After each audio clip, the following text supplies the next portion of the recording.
Assalamualaikum dan salam sejahtera kepada rakan-rakan semua. Terima kasih kerana nak luangkan masa untuk dengar video saya kali ini. Video saya kali ini adalah nak mengajak pada rakan-rakan untuk buat satu bisnes. Kita boleh jadikan dia sebagai bisnes sampingan semata-mata untuk kita dapatkan pendapatan sampingan. Benda ni kita boleh buat full time, boleh buat part time. Perniagaan tersebut adalah kita menjadi pengedar SIM card TuneTalk Tone XL. Kita bukan jual top up, tapi kita jual SIM card. Kalau jual top up ni, kita jual sekali, untung sekali. Jual sekali, untung sekali. Kalau kita tak jual, tak ada untung. Tetapi saya akan tunjukkan sebentar lagi bagaimana dengan menjadi pengedar SIM card TuneTalk Tone XL ini kita boleh untung berkali-kali. Ini adalah satu perniagaan yang saya anggap tak ada risiko langsung. Kedua, dia punya modal sangat kecil, tuan-tuan. TuneTalk Tone XL ini seperti mana yang tuan-tuan tahu, TuneTalk ini dimiliki oleh Celcom dan Tune Group. Tune Group ni Asia, Tune Money, Tune Hotel, TuneTalk, Tune Insurance dan sebagainya. Harga sekeping SIM card ini adalah RM80. Dengan RM80 ni dia ada airtime RM30, panggilan seminit adalah 32 sen, SMS 13 sen. Bila saya cakap panggilan dia 32 sen, SMS 13 sen, saya nak beritahu rate ini bagi saya adalah kedua terendah dalam pasaran. Okey, tak ada kos-kos tersembunyi, pusing sana pusing sini, tak ada. Dia flat rate. TuneTalk ke TuneTalk 32 sen, ke mana pun 32 sen. Kajian yang saya dapati, kos tersebut adalah kedua paling rendah di dalam market negara kita, Malaysia.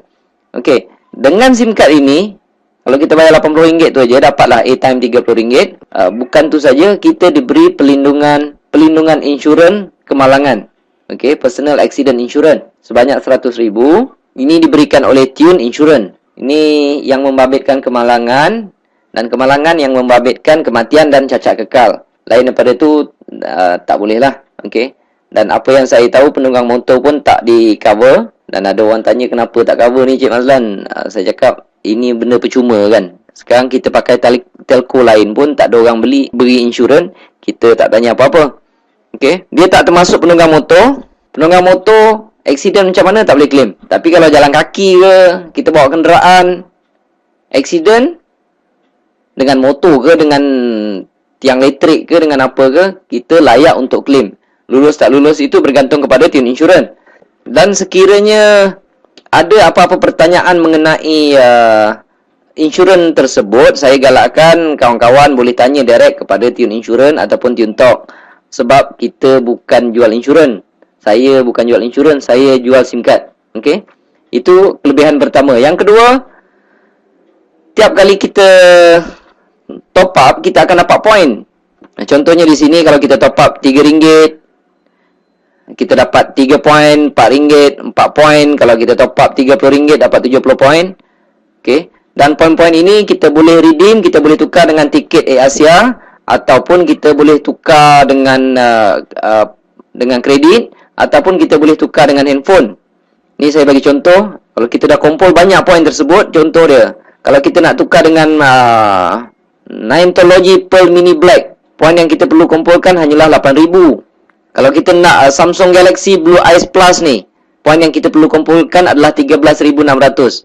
Bila poin-poin kita ni dah cukup, kita boleh dapatkan handphone tersebut secara percuma, tuan-tuan.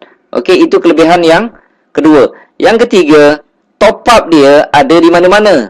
Kita bukan jual top up, kita jual SIM card. Okey? Dan apabila kita sebagai pengguna, kita nak top up dekat mana-mana kedai yang jual top up dalam Malaysia ni, ada jual top up TuneTalk. Kalau tak percaya, rakan-rakan boleh pergi dekat kedai-kedai berhampiran, kedai-kedai yang jual top up berhampiran rumah kawan-kawan tu. Boleh tanya sama ada tempat tu ada jual top up TuneTalk atau tidak. Setakat ini saya berani kata 99% kedai-kedai yang menjual top up di seluruh Malaysia ada jual top up TuneTalk. Itu yang ketiga. Dan yang keempatnya pula, kita boleh kekalkan nombor lama. Dekat mana pun kita nak kalau kita tak nak pakai dua SIM card, contohnya kita ada jenama lain, SIM card tersebut kita nak pakai TuneTalk. TuneTalk ni akan datang nombor dia 010 ataupun 0111.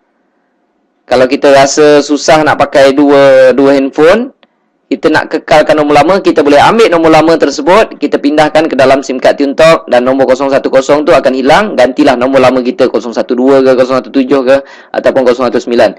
Itu kelebihan yang keempat. Yang kelima pula, Ini adalah kelebihan yang jarang boleh diberi, bukan jarang lah. Bagi saya tak ada mana-mana tempat yang boleh bagi kelebihan sebagai pengguna SIM card TuneTalk Tone XL ini. Kita boleh buat duit, tuan-tuan. Apabila kita menjadi pengguna, seolah-olah kita dapat lesen untuk buat bisnes TuneTalk Tone XL ini. Katakanlah ini adalah anda. Jika anda berjaya jual sekeping SIM card ini pada orang lain, anda akan dapat RM20. Okey. Kalau anda dapat jual pada 2 orang, dapatlah RM40. Jual 3 orang, dapatlah RM60 dan seterusnya. Tapi bagi saya bonus tu tak besar, sebab ada satu lagi bonus yang besar dan berpanjangan. Komisen yang kedua dipanggil komisen top up. Kelebihannya adalah apabila mereka top up, contoh ni, ini rakan anda tadi, mereka top up RM10 sahaja, anda dekat rumah dapat 60 sen. Pasal apa saya cakap anda dekat rumah dapat 60 sen? Sebab mereka top up bukan datang jumpa kita. Mereka top up lah dekat mana-mana sekalipun. Dekat ATM machine ke, dekat kedai top up ke, dekat Maybank to you ke, CIMB Click ke. Mereka top up di mana sekalipun, anda dekat rumah dapat 60 sen. Sebabnya, ini saya panggil level 1. Setiap kali level 1 top up, anda akan mendapat 6%. Katalah rakan anda tersebut juga, dia promote lah dekat isteri dia ke, anak-anak dia ke, kawan-kawan dia ke. Berapa ramai dia nak promote pun boleh. Okey. Katalah isteri dia top up RM10, suami dia akan dapat 60 sen. Anda tak pasal-pasal dapat 30 sen.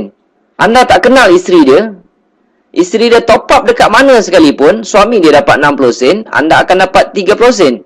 Pasalnya, level kedua, anda akan mendapat 3%.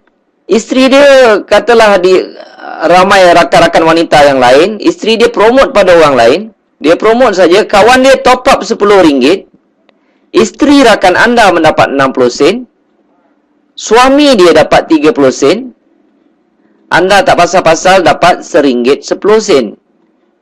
Mesti anda terkejut, wow, makin banyak. Jawapannya makin banyak. Sebab di level ketiga, okey, setiap kali di level ketiga anda top up, anda akan mendapat 11%. Apabila sampai level 4, anda tak dapat, dia sampai level 3 sahaja. Okey, level 4 turun tak dapat. Tapi, atas bawah 3 level, kiri ke kanan, anda boleh sponsor berapa ramai. Maksudnya level 1 tidak ada limit, level 2 dah tentulah tidak ada limit, level 3 dah tentulah tidak ada limit. Inilah satu pendapatan yang begitu pasif, tuan-tuan. Kerja kita adalah meramaikan dekat level 1 saja. Bila mereka top up, bila mereka dah ramai dekat level 1, dia akan automatik turun dekat level 2. Orang level 2 akan sponsor orang dan akan menjadi level ketiga, tuan-tuan. Tiap-tiap bulan orang top up, tuan-tuan. Kalau level 1 dah ramai, okey, level 1 dah ramai, sampai satu tahap tuan-tuan boleh rehat dan terima saja komisen. Sebab tiap-tiap bulan orang top up. Tapi kalau orang tanya saya, ni bisnes apa? Ini saya cakap bisnes 10 sen, 20 sen. Sebab orang top up dapat sen-sen. Tetapi dia akan pergi volume, tuan-tuan. Kalau banyak-banyaklah kita dapat. Kalau sikit-sikitlah kita dapat. Tapi biasanya kalau seorang tu pakai SIM card tersebut selama 2 tahun ke 5 tahun ke 10 tahun, selama itulah kita akan mendapat komisen daripada mereka. Dan komisen-komisen ini akan dimasukkan pada 21 hari bulan setiap bulan. Selagi ada orang top up, selagi itulah tuan-tuan akan dapat komisen. Okey. Saya buat bisnes ini pada bulan Julai 2010. Komisen pertama saya tak banyak, tuan-tuan. Dapat sikit. Lebih kurang bisnes 10 sen, 20 sen dengan modal RM80, dia memang patut dapat sikit. Dia memang tak patut dapat banyak. Sebab modal RM80, kita dapat airtime RM30. RM30 tu pun kita dah habiskan untuk telefon. Dan kerja saya hanyalah promote dekat level 1. Saya buat bisnes ini selama 2 tahun. Saya promote dekat level 1. Saya ada lebih kurang dalam 400 orang. 400 orang. Saya tak tahu berapa ramai dekat level 2 dan saya tak tahu berapa ramai dekat level 3. Sebab mereka ada network mereka sendiri. Mereka akan cari sendiri. 2 tahun saya buat bisnes ini, saya letih. Saya tak promote orang lagi di level 1. Nanti saya akan tunjukkan apa jadi dengan komisen yang saya perolehi. Bulan pertama saya dapat hampir RM60. Tak banyak, tuan-tuan. Okey. Julai 2010. Ogos dapat naik 500 lebih. September naik. Dan saya perhatikan komisen saya semakin naik. Dan apabila sampai Julai 2012, komisen saya hampir 13,400. Siapa nak bagi, tuan-tuan? Orang top up, kita dapat. Orang top up, kita dapat. Orang top up, kita dapat. Dan selepas itu saya berhenti menaja orang. Saya lihat komisen saya tak reti berhenti, tuan-tuan. Ikut logik dia memang logik lah. Kalau saya stop promote dekat level 1, orang level 1 tak akan stop untuk promote di level 2. Mereka pun nak dapat komisen yang besar. Orang di level 2 akan promote untuk besarkan network mereka. Secara automatik akan jadi level 3 kita. Ogos dia makin naik, dia makin naik, dia makin naik, tuan-tuan. Pada April 2013 pun saya lihat komisen dia dah mula tak masuk akal, tuan-tuan. Dia naik dah sesuatu yang tak masuk akal. Jadi saya tengok komisen ini makin membesar, makin membesar, makin membesar, makin membesar. Makin besar komisen kita, makin tak ada kerja di dalam perniagaan ini. Jadi saya sangat-sangat mencadangkan kepada rakan-rakan yang mendengar video ini, buatlah bisnes ni. Okay, kerana resiko kecil, modalnya pun kecil. Dan saya boleh buat 2 tahun saya boleh dapat banyak ni. Sekarang tuan-tuan boleh pilih sama ada nak buat kerja 2 tahun ataupun nak buat kerja penat 20 tahun. Sebab ramai orang kawan-kawan saya tengok dah kerja sampai 15 tahun, 20 tahun. Tetapi apabila berhenti kerja, mereka terpaksa nak kerja lagi, terpaksa sambung nak kerja. Jadi saya lontarkan soalan ini pada mereka, kamu nak kerja 2 tahun ke ataupun nak kerja 20 tahun? Terpulang, tepuk dada tanya selera. Jadi untuk mengetahui lebih lanjut tentang perniagaan ini, saya cadangkan rakan-rakan isikan borang yang saya siapkan di bawah tersebut. Okey, tak rugi apa-apa pun. Dan saya akan hantarkan maklumat tersebut ke dalam email kawan-kawan semua. Sekian, terima kasih.